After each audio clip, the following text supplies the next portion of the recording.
আসসালামু আলাইকুম সবাইকে। এর আগে আমরা এই টাইপের একটা অঙ্ক করছি। আজকে আমরা এই মিশ্রণের প্রকৃতি এবং ঘনমাত্রা নির্ণয় করব। এখানে আমাদের পাত্র 1 এ দেওয়া আছে 50 ml 0.5 মোলার HCl এবং পাত্র 2 এ দেওয়া আছে 75 ml 2% সোডিয়াম হাইড্রক্সাইড। এখন এই পাত্র দুটাকে মিশ্রিত করলে মিশ্রণের প্রকৃতি কি হবে, মিশ্রণের ঘনমাত্রা কি হবে আমরা তা নির্ণয় করব।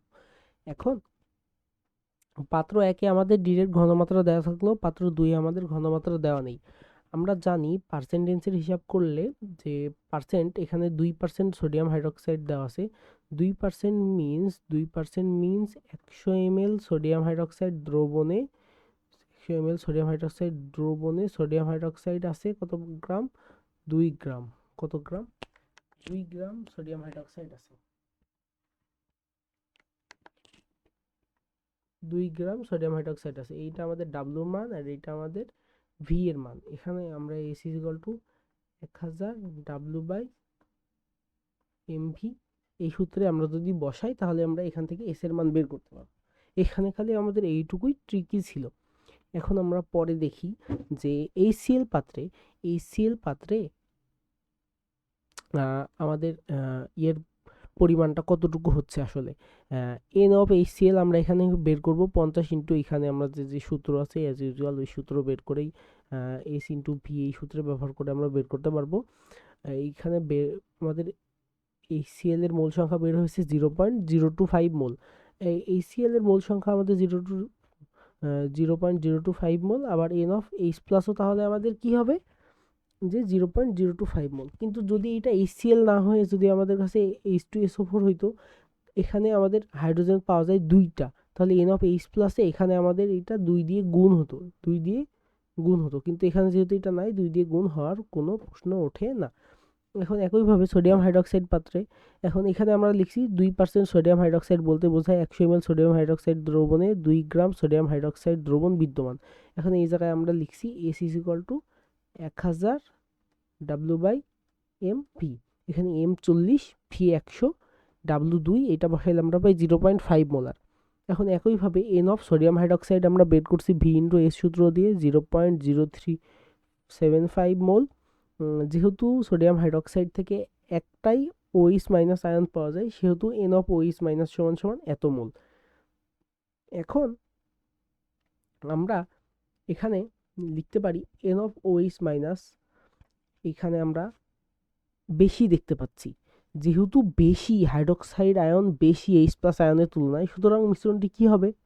ক্ষারীয় হবে। যদি এখানে এইচ প্লাস আয়নের পরিমাণ বেশি থাকতো তাহলে হয়তো কি মিশ্রণটি অম্লীয় হইতো, কিন্তু এটা ক্ষারীয় দ্রবণ। এখন বিক্রিয়া থেকে আমরা দেখতে পাচ্ছি কি এখানে আমাদের সোডিয়াম হাইড্রক্সাইড বিক্রিয়া করছে HCl এর সাথে বিক্রিয়া করে কি উৎপন্ন হয়েছে আমাদের?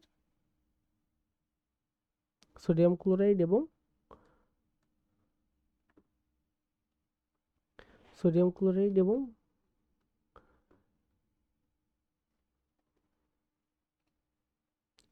পানি উৎপন্ন হয়েছে। এখন বিক্রিয়া থেকে আমরা বলতে পারি 1 মোল এই সিএল বিক্রিয়া করছে 1 মোল সোডিয়াম হাইড্রক্সাইডের সাথে। এখন তারপর উৎপন্ন করছে কি 1 মোল সোডিয়াম ক্লোরাইড এবং 1 মোল পানি।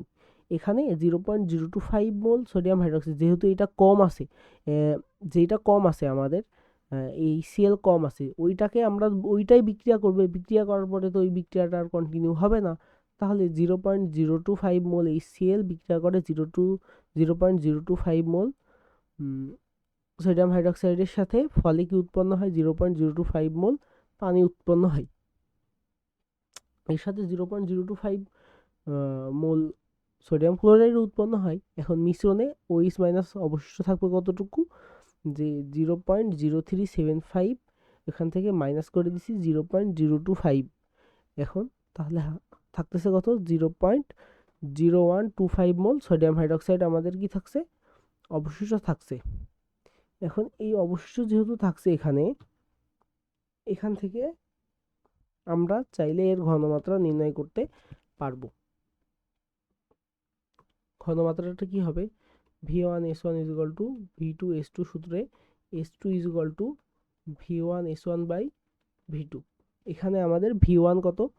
V1 আমাদের এখানে থাকবে, আমরা ইচ্ছা করলে বলতে পারি যে এখানে আমাদের এখানে তো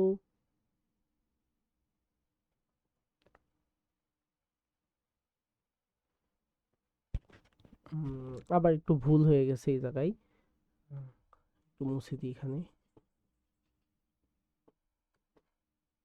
এখানে আমরা S is equal to N by V এই সূত্র ব্যবহার করব। এন সমান সমান 0.0125 ডিভাইড বাই ভি, আমাদের এখানে 100 ml ছিল, ওখানে 50 ml, তাহলে 150 ইন্টু কি হবে 10⁻³ এইটাকে আমরা হিসাব করলে আমরা আমাদের ঘনমাত্রা পেয়ে যাব।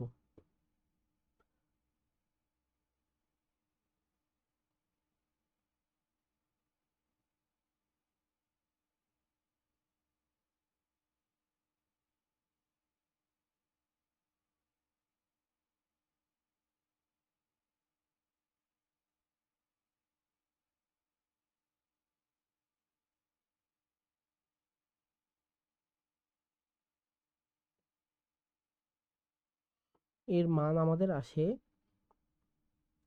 0.0833 মোলার। এটাই আমাদের পরিবর্তিত ঘনমাত্রা হবে।